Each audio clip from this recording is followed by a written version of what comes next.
Hi guys. Chapter 13 of Raymie Nightingale.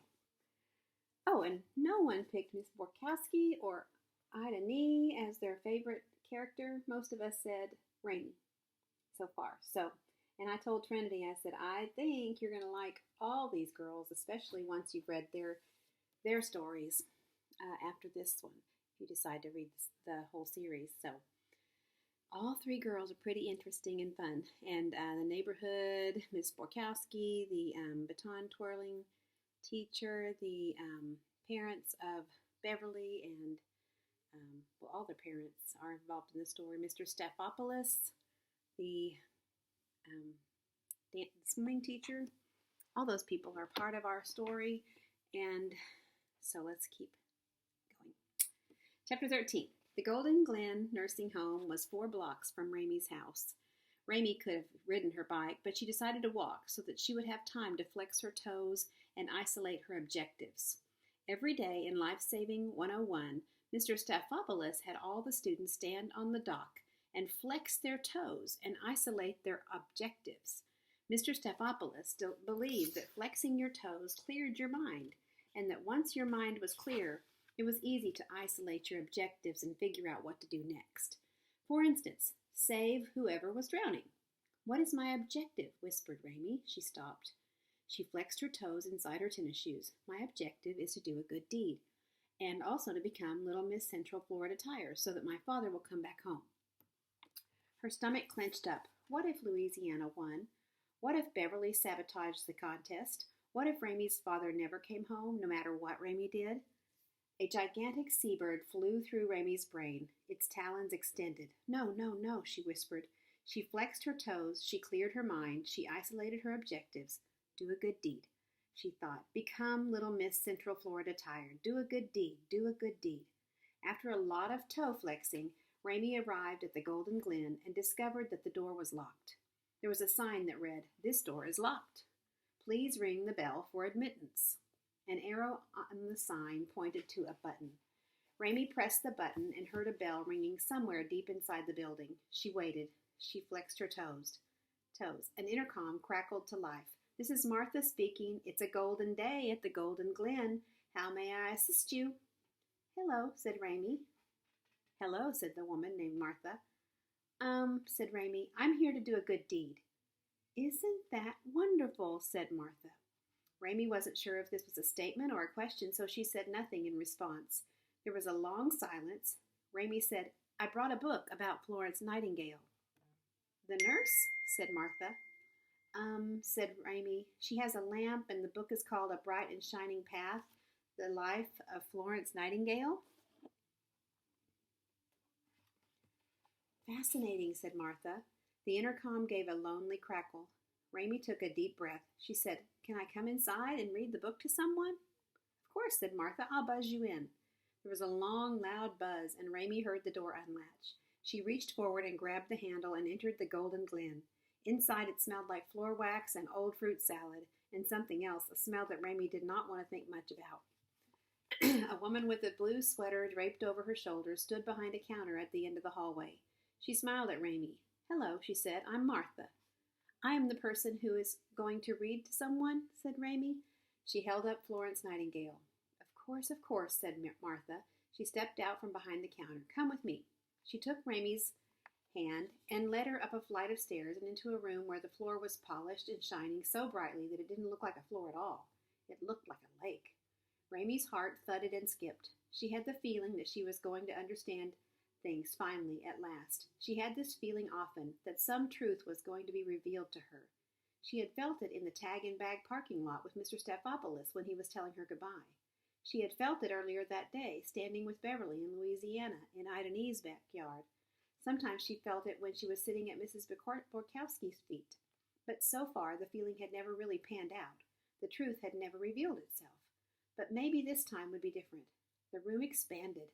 The brightness got brighter. Raymie thought about safe-cracking and sabotaging and the flying Elefantes. She thought about her father sitting in the diner with Leanne Dickerson. She thought about Edgar, the drowning dummy, and gigantic seabirds with wings like angels. She thought about all the things she didn't understand but wanted to. And then the sun went behind a cloud, and the lake turned back into a floor. And Martha said, "Let's go talk to Isabel." And it was all over. The feeling of almost understanding was gone, and Raymie didn't know any more than she had before. Martha led Raymie over to an old lady sitting in a wheelchair parked by a window. "Isabel's eyesight is not what it once was," said Martha, "so she is not able to read like she used to." "I can read just fine," said Isabel. "Well, that is just not true, Isabel," said Martha. "You are as blind as a bat."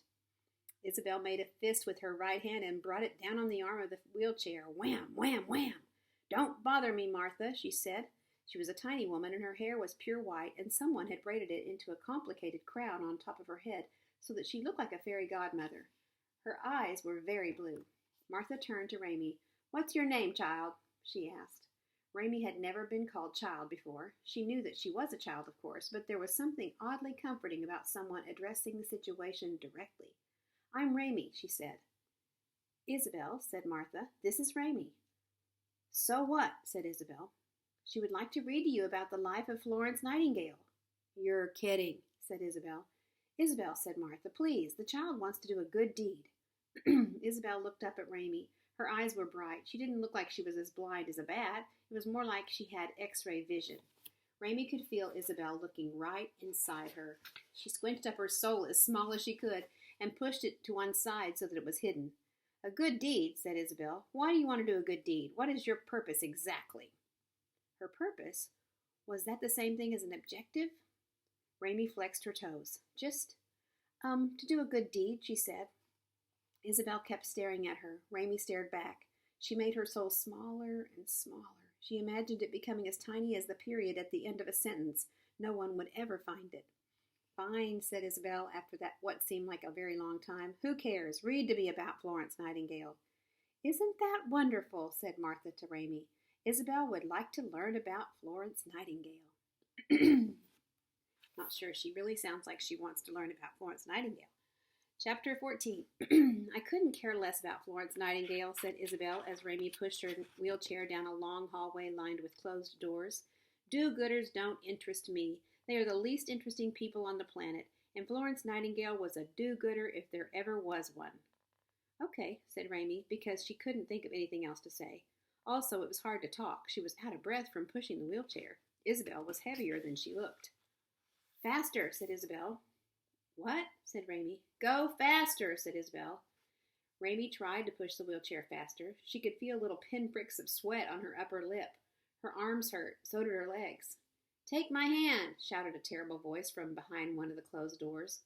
"What was that?" said Raymie. She stopped pushing the wheelchair. "What are you doing?" said Isabel. "Why are you stopping?" "Take my hand," screamed the voice again. Raymie's heart jumped up high in her chest and then sank down low.